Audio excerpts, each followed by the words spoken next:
everyone,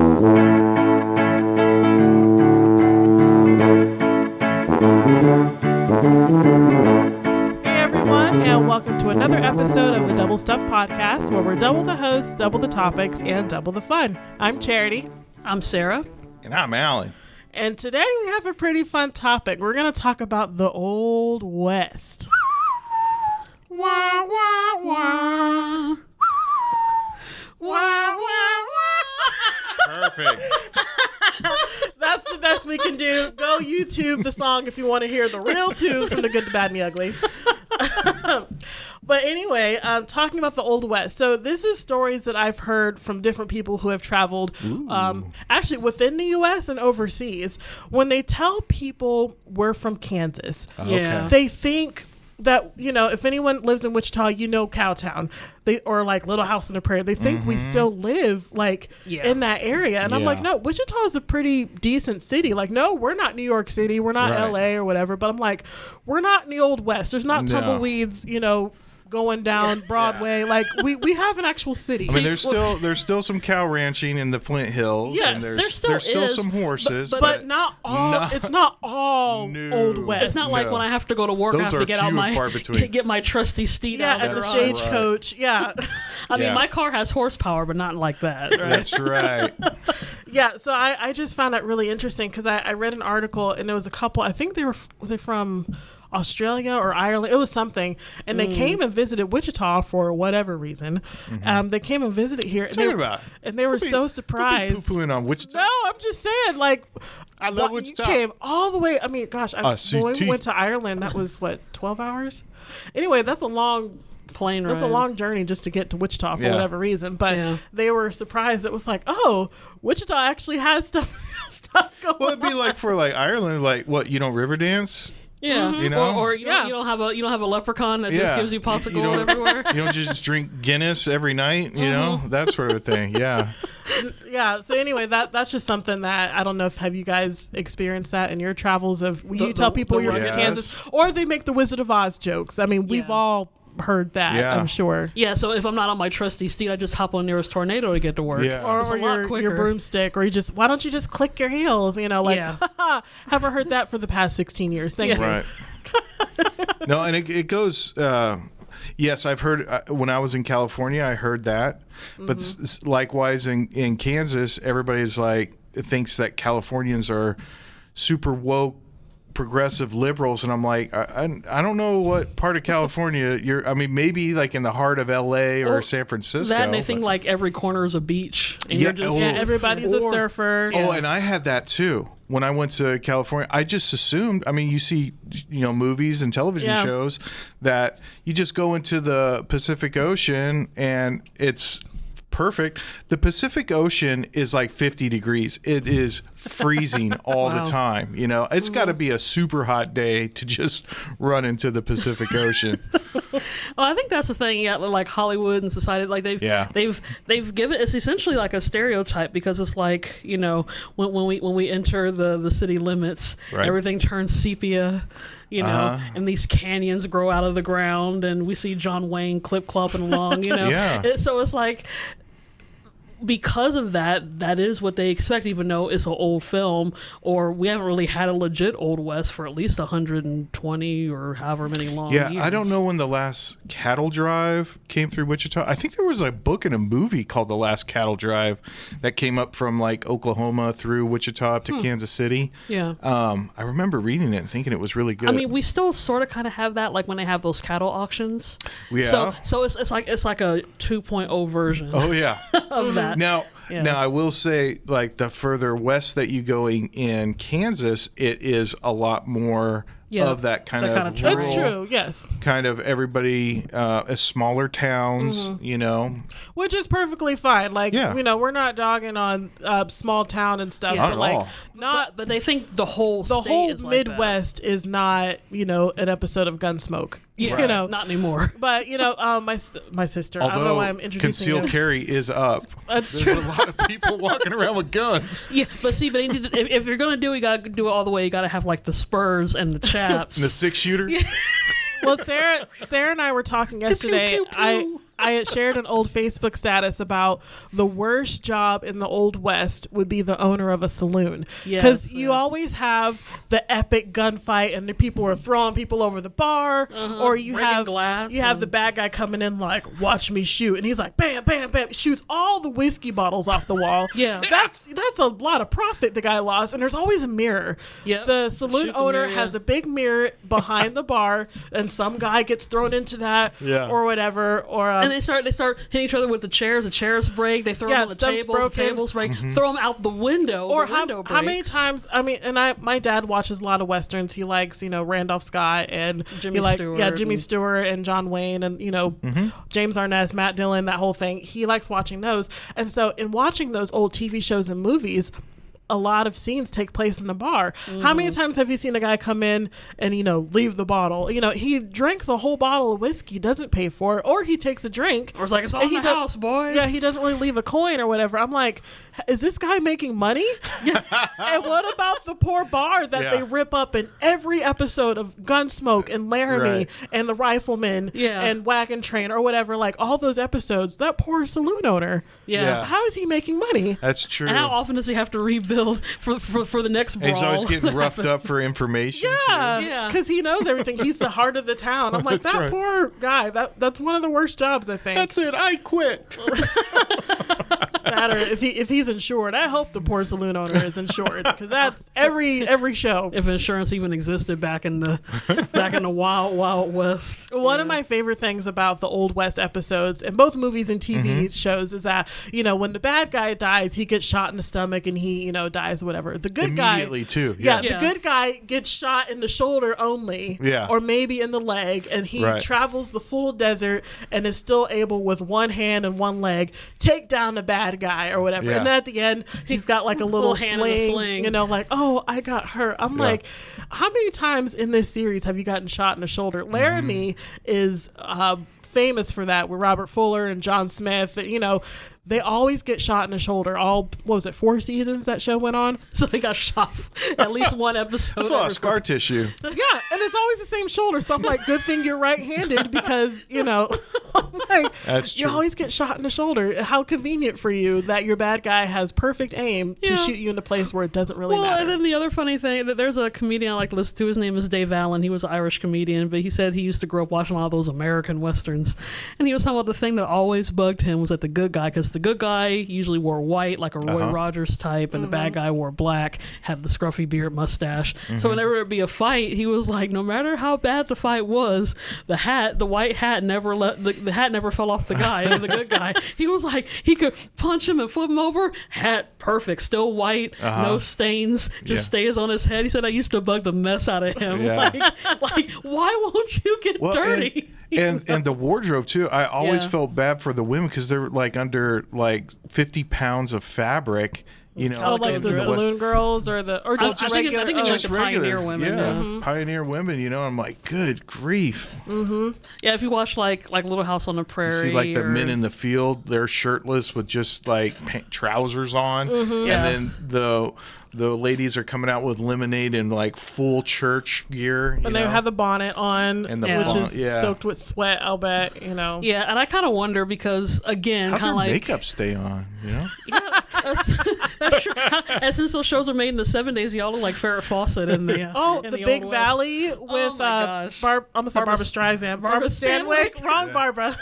Barbara Stanwyck, but Linda Evans played Audra, and she had every episode this long, blonde, perfect, beautiful hair. And even in the episodes where like a stagecoach broke down or they were stranded in a desert, she still looks gorgeous. Of course. And those bright blue eyes and the makeup and the eyeliner. Straight teeth. And she might have like she might have like some streaks of dirt on her face, but it's like a little smudge. It's ever so slight, where she still looks beautiful. I'm like, how do you get beautiful and dirty at the same time in the desert? You basically look like a go-go dancer with a bonnet. Like they all look like the era that the shows were made. They didn't even try. Like some of them be looking like they straight off came off some James Bond movie, and they're like, here, put on this corset and put on these Mary Poppins looking boots. They're going to do a Western. That's right. So that's the thing that's kind of funny with a lot of, especially like the more episodic Western shows, is that I mean, historical accuracy can be so. You know, it's like it's based almost, on a time era. Yeah. What was loosely based? What was the show that me and you watched? Was it the Wild Wild West? Or something like that. Yeah, it's supposed to be like sort of sci-fi mixed with the Old West, mixed with steampunk. Yeah, kind of stuff. Yeah. So that one's like everything goes. Oh yeah. But there's a wagon. That's what's kind of funny about some of the westerns, and kind of like what Cherry's talking about. You know, getting all shot up and stuff. You know, you always have the people they're just almost like this. They just have their shirt open, like shoot me right here in the chest, because they're out there on the roof. They're like, and you know they're going to shoot them on the roof. Well, and they're just out there gunfights in general. You're like, that gun only holds 6 bullets. They never have to reload. I counted 20 shots. And their horse runs past the same tree in the roundup. That's right. That's the other thing too. The horse, they would just kind of like loosely lash up the horse while there's a gunfight going on, and then when they came out, the horse was still there at the post with all these gunshots. That's a fearless horse to be like, oh, here comes again. Yeah. He even steps up back. He's like, they're going to throw him out the window in a second. You know. Yeah. Them horses are resilient. That's true. You know, and even they gallop 500 miles an hour, never fall off. And I mean, I've ridden on a horse, not to that extent. I haven't reached like Gary Cooper or Randolph Scott status, but just imagining seeing how they did those shots, and I'm sure they had to have stuntmen and stuff, but just thinking about the real Western world that I guess we really don't fully know just because we're used to seeing the hyped up Hollywood version. But, you know, to be that good riding animals, taking care of them, riding them, selling them, branding them, rawhide, you know. It was kind of going rope them random. So I don't know, is that whole thing like that whole ruggedness? And there's a lot. It's definitely romanticized now. I was listening to a podcast that it was talking about transportation and how we're moving away from fossil fuels towards other sorts of more sustainable energy. And an argument that the person was talking about was like, why don't we go back in time to, you know, like horse travel and things like that? And he was saying, I don't think people even realized how terrible town smelled because of all the manure that was just littered the street. And so maybe even a worse job than the saloon carrier was the manure guy. The street cleaner. And you got to think about, if you go back to transportation in that way, how long it took. You know, one series that comes on like MeTV is Wagon Train, and that series is just about the wagon train that takes people from the east, and they all travel to California. They're always going to California. And, you know, in a few days' time, they only went almost, you know, maybe a couple miles, because everyone had to stay together. They might have had the Indian attacks, or they had to go over rough terrain or go over water. And so, you know, you could travel for a long time and, you know, may not even make it. Either you die from a Indian attack, or there's always someone that gets sick and dies because of the fever. It's like that, the Oregon Trail. I don't know if you guys grew up watching or playing that game. Yeah, exactly. I never won. I never made it to Oregon. I think everybody has scarlet fever or cholera. Right. And there was one, this is when I was in elementary school, and there was me and this guy named Ryan. We were the partners in this Oregon Trail. I think we went the farthest. We were literally at the city limits, like, oh, well, we can't have a winner in the Oregon Trail.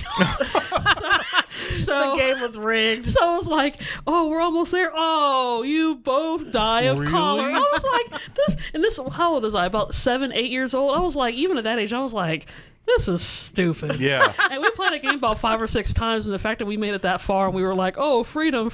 Yeah.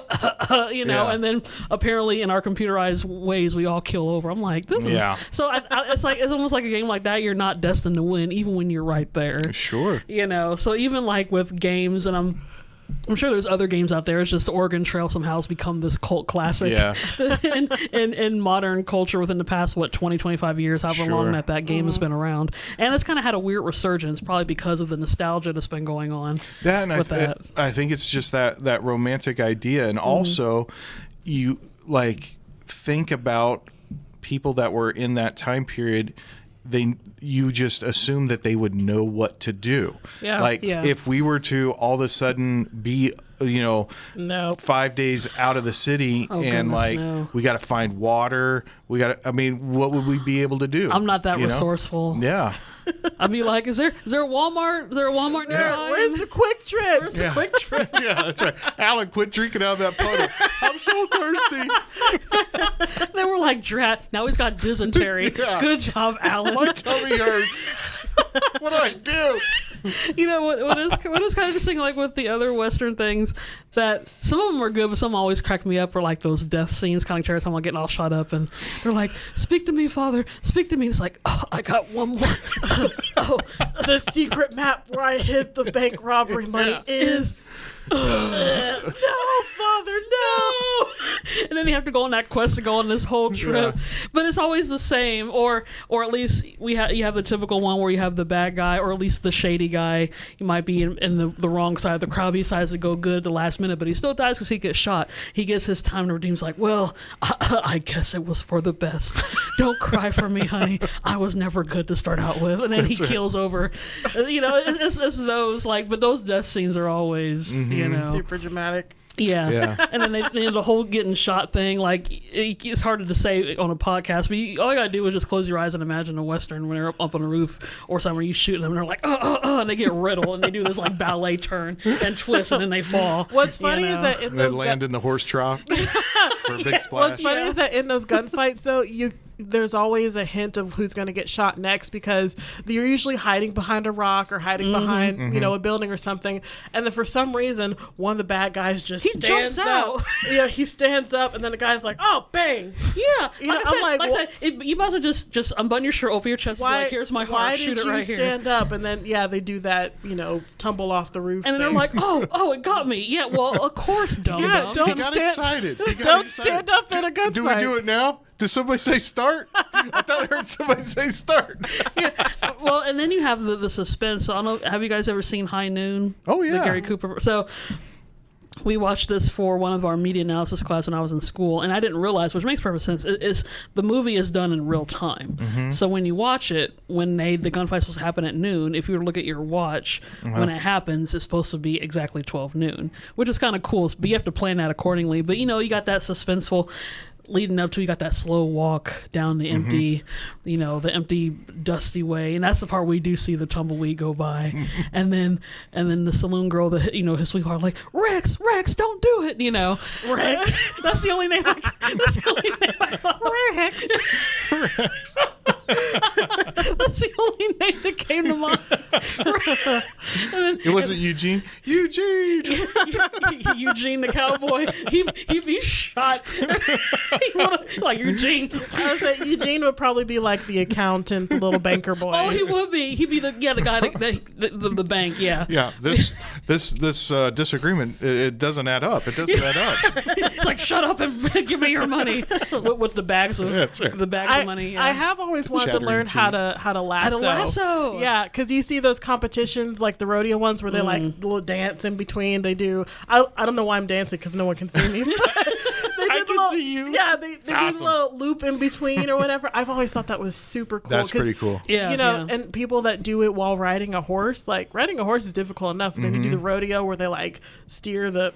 This shows I know nothing about rodeo. Yeah. They lasso the steer. Have you guys been to a rodeo? Whatever. I've seen it on TV. I've never been on seen YouTube videos. Oh, that and bronco busting. Yeah. So that's one little holdout for the West that we can still kind of experience as a spectator. That's true. Yeah. Which is really fun, especially when. Have you guys heard of Cowboy Poker? Oh man. Okay. Is this thing where you get the aces and they shoot you in the back like No. So it has nothing to do with cards at all. Oh, okay. You go and sit in a chair, and you're in the middle of the arena. You sit in a chair, and then they let the bull out. The last one that leaves their chair wins. But it's like mowing through the crowd. I've seen videos of guy went just flying right away. Oh, yeah. No. Yeah. I think Tony Baker did a video voiceover with that. Shout out to Tony Baker, but he did a video voiceover one of those, and it was terrifying. I was like, nope. I'm not doing. It's exciting. Not doing that. So for anybody that's coming over that wants to experience Kansas and the Western experience, Cowboy Poker. You will leave with a story. If you leave at all. Yeah. Let's talk about that. You will leave with a story and a few punctures. Make sure you have health insurance. Make sure you have your next of kin in line. Like, get all your affairs in order first, and then play the game. This is why what you need to do is grab your little juice and some food, sit in front of the TV, and watch your most local TV channel and just watch a Western. It's much safer. You don't die at the end. And I think that's the safest guarantee. Don't stand in the middle of where's that bull? Don't do that. All right. Well, this brings our episode about the Old West to an end. Yes. Hopefully you guys enjoyed our little rant about the Old West. This was very enjoyable for me. Yes. So if you want to listen to more episodes, you can find us on YouTube. All of our episodes are on there under Double Stuff Podcast. You can also go to our website at doublestuffpod.com and find all of our episodes there. Riding off into the sunset. Wah, wah, wah.